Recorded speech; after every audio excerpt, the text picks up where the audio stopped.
Life insurance section 2 is policy riders, provisions, options, and exclusions.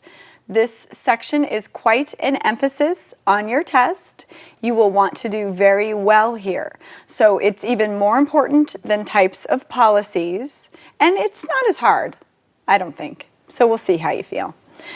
We have riders that you can add to life insurance. These riders cost extra. They make the policy better. We will start off with the waiver of premium rider.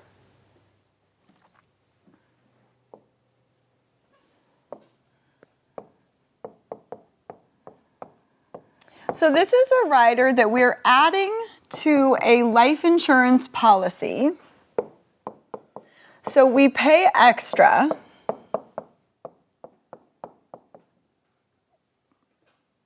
And it's designed in case your client should become totally disabled.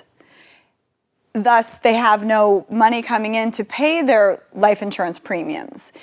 This is a policy that takes care of that for them during their period of disability. Waiver of premium rider. So it does just what it sounds like. It waives the premium during the time in which the client is totally disabled. So it's actually a type of disability income rider that we're adding to the life insurance policy. We have a 6-month waiting period on the waiver of premium rider. So in order for the waiver of premium rider to become enacted, first the client has to pay for it before they need it, of course, and then they have to become totally disabled. So totally disabled basically means they can't get up and go to work. They can't perform their job. It has a 6-month waiting period.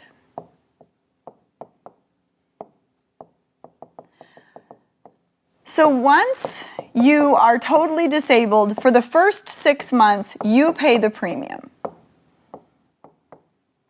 So you're responsible for paying the premium for the first 6 months. If you're still totally disabled after that, it is retroactive and it pays you back if you make it through the 6-month waiting period. And then going forward, what it does is it keeps your policy in force. It keeps your policy in force. So your life insurance policy is still in force even though you're not paying for it anymore.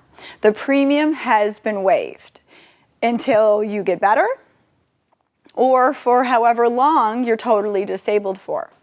So you're not paying a premium, and really the insurance company's not paying your premium either. So if you have the waiver of premium rider on a cash value policy, during the time in which the rider is enacted, your cash value will grow more slowly.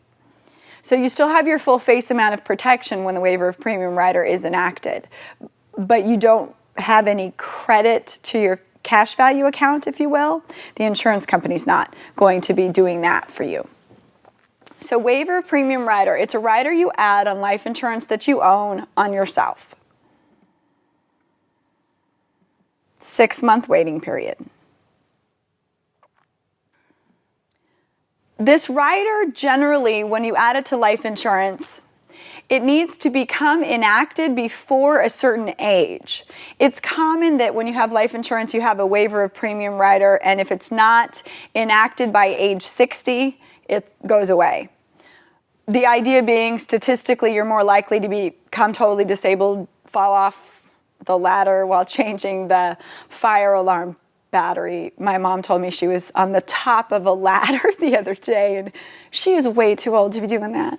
Slip and fall down the stairs. So the older we are, the more likely we are to become totally disabled. So the waiver of premium rider, in order for it to take effect, it needs to be enacted before it drops off. Generally, they drop off around age 60. So if you have it on a traditional whole life policy and you enact it before age 60, you meet the 6-month waiting period, it will waive your premiums for the life of the policy. So as long as it's enacted before it drops off. You can have a waiver of premium rider with disability income. So instead of just waiving the premium, it also has a disability income payment that is made. Not common to see that one on the test. always going to see waiver of premium rider, however. The guaranteed insurability rider. This is a rider that you're going to offer a client. They can purchase it if they're younger. If you're selling a client life insurance and they're 55, I don't think you're going to want to offer them the guaranteed insurability rider. So let's say the client's under age 35. We're going to offer them the ability to pay extra to have specific option dates into the future where they can increase their amount of insurance no matter their health. It's called the guaranteed insurability rider. So here's the client, they're age 30. They decide that they're going to get a $100,000 face amount. They pass a physical here. They pay extra for the guaranteed insurability rider, which gives them option dates in the future. So at specific ages, they can buy more insurance. Let's say they decide to buy more insurance at this option date. Not this one, they do this one, not this one, and then they do this one. So how this works is that at each option date, they can purchase another policy up to the original policy's face amount without a physical, without having to prove insurability, thus the title, Guaranteed Insurability Rider.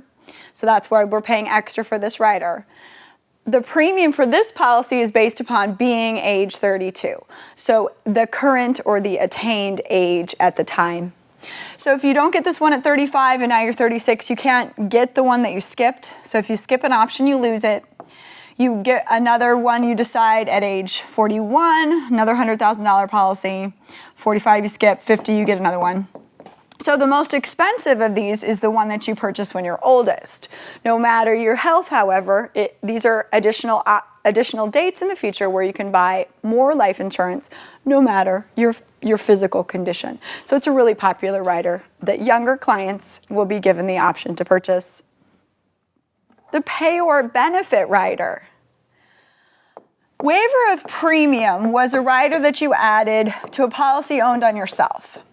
The pay or benefit rider is a rider that you add on a policy owned on the life of a child. Added to a policy owned on the life of a child. So that is key. Be very careful here.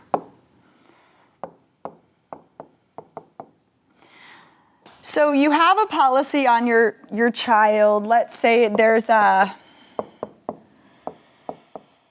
$25,000 face amount. It's weird to get a whole lot of life insurance on kids. Generally kind of creepy. I've heard horrible stories.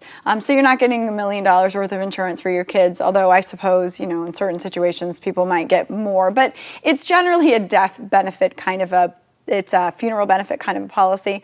Or maybe it's just this idea that if you get them insurance when they're young, they have the ability to convert it to whole life no matter their health. Later, generally you buy kids term. You could buy them whole life though. So it's a reasonable face amount, let's put it that way. So I buy this policy for my son, Mason. He is 11 and he is the insured and I am the owner. So who pays the premium? I do, the owner. Mason's 11, he's not gonna pay the premium. So in the event that the owner should die or become totally disabled, the pay or benefit rider keeps the policy in force for the child. So always a test question. How does it become enacted? The payor, me in this story, I either become totally disabled or I die.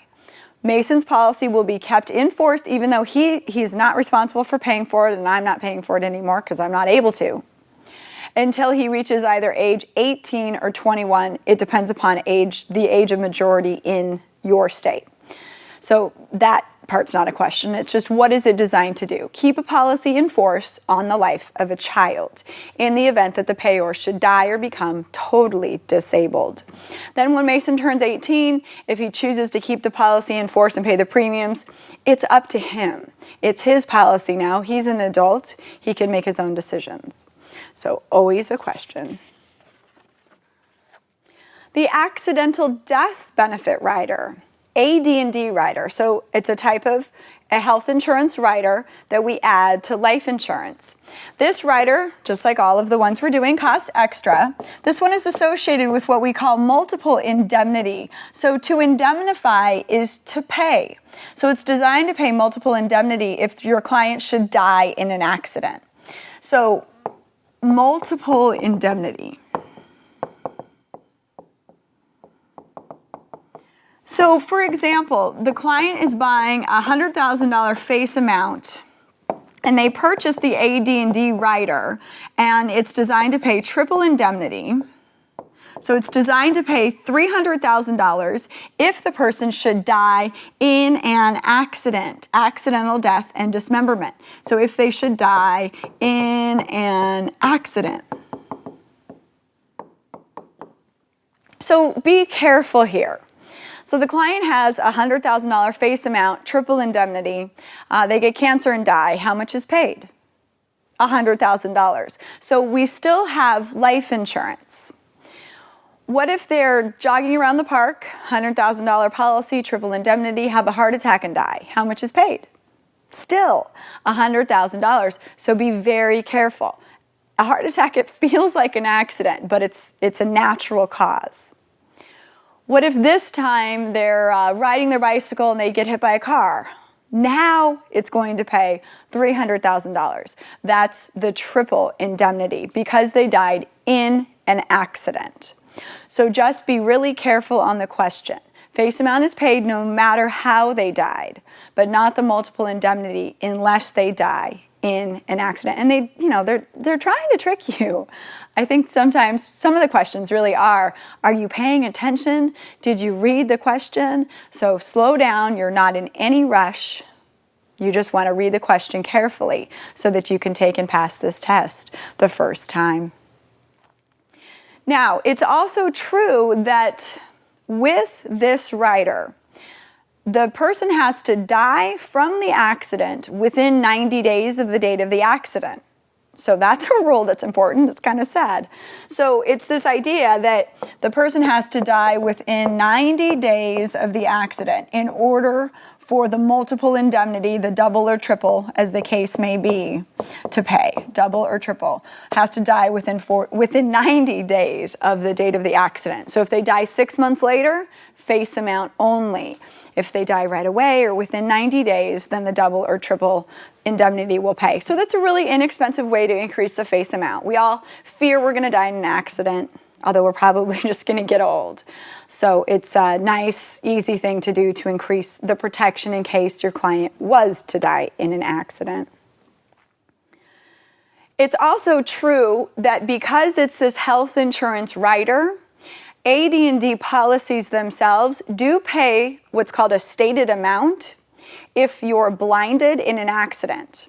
So it's kind of a weird thought that there's a rider you can add to life insurance that is designed to pay if you are blinded in an accident. What rider is that? It's called the AD&D rider, accidental death benefit rider. A term insurance rider. I talked a little bit about this before, this idea that your client needs protection and they would like to get whole life and they want $500,000 worth of death benefit. But that's a pretty expensive policy to buy it all in whole life. So they decide that they're going to get a $100,000 whole life policy and they're going to add a term insurance rider. So the term insurance rider helps them to get to the ultimate goal, however much protection the client felt that they wanted. So we have your client's name is G, and the term insurance rider is on the same client. So on the test, you're going to meet people like G, it's Jerry, and S, that's Scott. So L is Linda. I don't know. Whatever you want these people, give them names. Because it gets kind of confusing when you're trying to keep track of L and M and S and V and X. So they never really give anybody names on your test questions. So give these people a name. So if Jerry wants to increase his protection, but he can't afford that all to be in permanent insurance, he would want to add a term insurance rider. The term insurance rider at some point is going to drop off. The overall cost of the policy will go down because term insurance is not permanent protection. Whole life, of course, is permanent protection. The other insured rider is also usually a question. So term insurance rider is insurance on the same person. But maybe your client is B, this is Bruce, and he wants to add coverage for his wife. So when you have whole life on someone and they want to buy insurance on another person, how do you do that? You add coverage by what is called the other insured rider. So the other insured rider is term insurance added to a whole life policy, but on a different insured, hence the term other insured rider. Another one you need to be comfortable with is maybe B wants to add coverage for his daughter, Emery. So to add coverage, term insurance to the whole life policy for a child, it's called a child term rider. So you can always do that. Always a question. The child term rider adds term insurance coverage to the parent's policy coverage for the child. A long-term care rider can be added to a cash value policy. So it would cost extra, as all of these riders do, but it cannot be added to term insurance, only to a whole life policy. So it allows the insured to take money out of the cash value to pay for qualified nursing home or home health care expenses. It reduces the policy's death benefit, the long-term care rider. The return of premium rider, we talked a little bit about this before, how you can get term insurance with a return of premium, where if you live for the whole 20-year level term, you get back your premiums at the end of the term. So it costs extra for this feature. So those are all of the riders that cost extra that can be added to different kinds of life insurance policies. Then we move into life insurance policy provisions and options. So these aren't extra things. These are just things that are true about the policy, how the contract works. We start off with what is called the entire contract clause. Always a couple of questions here. So what is the entire contract?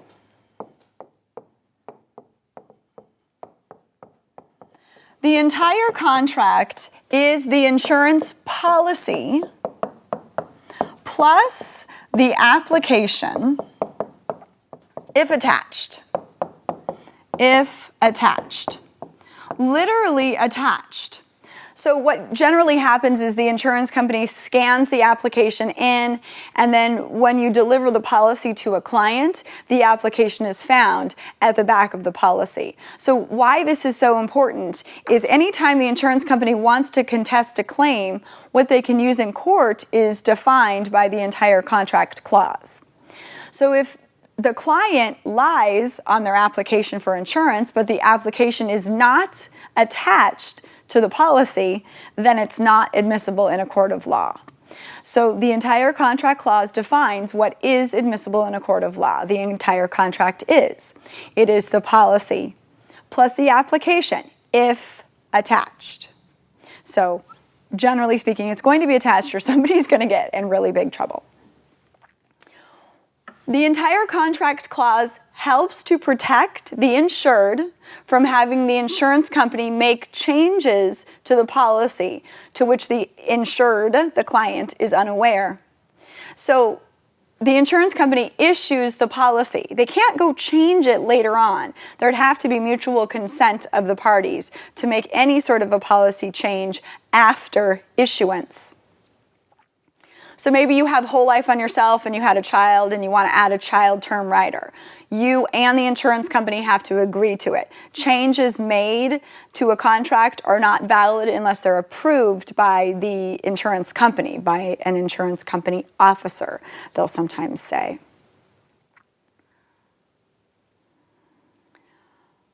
The entire contract clause protects both the insured and the insurer from any changes being made to that contract after it's been issued.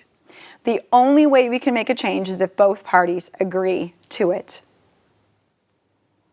The insuring clause, the insuring agreement. They love this one on the test. The insuring clause. The insuring agreement. This just basically is the insurance company's promise to pay. It's their promise to provide coverage in accordance with the terms of the policy, whatever the policy might be. So it's the insurance company's promise to pay. It is found on the first page of the policy, found on the first page, found on the face of the policy. So you buy a $100,000 whole life policy, it says that right on the first page. So long as the insured pays a valid premium, the insurance company promises to pay $100,000 to the beneficiary, tax-free, if the insured should die before age 100. So the insuring clause, the insurance company's promise to pay. Do you have exclusions found on the first page of your policy? No, the insuring clause is found on the first page of your policy. The exclusions are found at the back of the policy. The exclusions are always kind of hiding in the back. Yeah. Another question related to this concept of the insuring clause. Let's say you buy life insurance. If you pay your premium when you die, the insurance company has to pay the death benefit. Would you agree with that statement? So the question is, who has the legally enforceable promise? Is it you, the insured? Are you forced to pay your premium? No. It's the insurance company that has the legally enforceable promise. So long as you, the insured, pay your premiums, the insurance company has to pay. They've made a promise found in the insuring clause, a promise to pay the death benefit. So they have the legally enforceable promise. The insurer, the insurance company does. Free look. Life insurance policies have a period of time where the client can get the policy, read it over, and chicken out for whatever reason and get all their money back. So how long the free look is really varies by state. So we'll talk about how long the free look is within the law portion of the course. But here it's just this idea that when does the free look start? What does it mean someone can do? And what happens if they exercise their free look? So this idea that, let's say on 10/1 a policy was issued, and whenever you have a choice as far as you or the producer, you should always deliver the policy to the client in person. Don't put it in the mail to them, deliver it to them in person. So the policy was issued, and on 10/15, you deliver the policy. The free look starts at policy delivery. Starts at policy delivery. The free look is a period of time where they can get out of it, whether or not they decided they can't afford it or they just don't like the insurance company. Who cares? It doesn't matter. They don't have to have a reason to exercise their free look. When, let's say you deliver it on the 15th and on 10/20, the client returns the policy. Now, sometimes students think, oh, they really like it, so they sent it back. No. Whenever the client returns the policy, what they're doing is they're exercising their free look. So if you're going to have a question like this on the test, in the general part of the test, it's going to be something like this, where that's 5 days later, and in every state, it doesn't matter what state you're in, that's within every state's free look. So the client is saying, I don't want it. So the insurance company is obligated to send the client back their entire premium that has been paid, and no coverage will have existed at all. So a couple of questions here, always. Free look starts at policy delivery. What does the insurance company owe the client when the client exercises their free look? They're owed back all of their premiums that they've paid. No coverage will have existed ever. Now, sometimes you'll have the client sign a delivery receipt. Sometimes you do, so that the free look starts when the delivery receipt is signed. And in some questions, it doesn't talk at all about the delivery receipt. It's just this idea that the policy was issued but wasn't delivered for a while. Their free look doesn't start until the policy is delivered to them. So maybe it takes you 6 months to deliver the policy. Once they get it, they can read it and get their money back, even if maybe they've already had coverage for 6 months. So, free look. Very much an emphasis on your exam. The consideration clause. Consideration is one of the elements required to have a legal contract. Consideration. Consideration is defined as an exchange of values. Not an equal exchange, just an exchange. For the insured, this is the client, their consideration consists of their first premium paid, plus the answers to the questions on the application, which are what we call representations. Representations are the truth to the best of your knowledge. What else there is called a warranty, which is a guarantee of truth. You can never ask that someone warranty their health. You can only ask that they tell you the truth to the best of your knowledge. Do you have cancer? No, not that I know of. So the truth to the best of your knowledge. So this is the insured's consideration.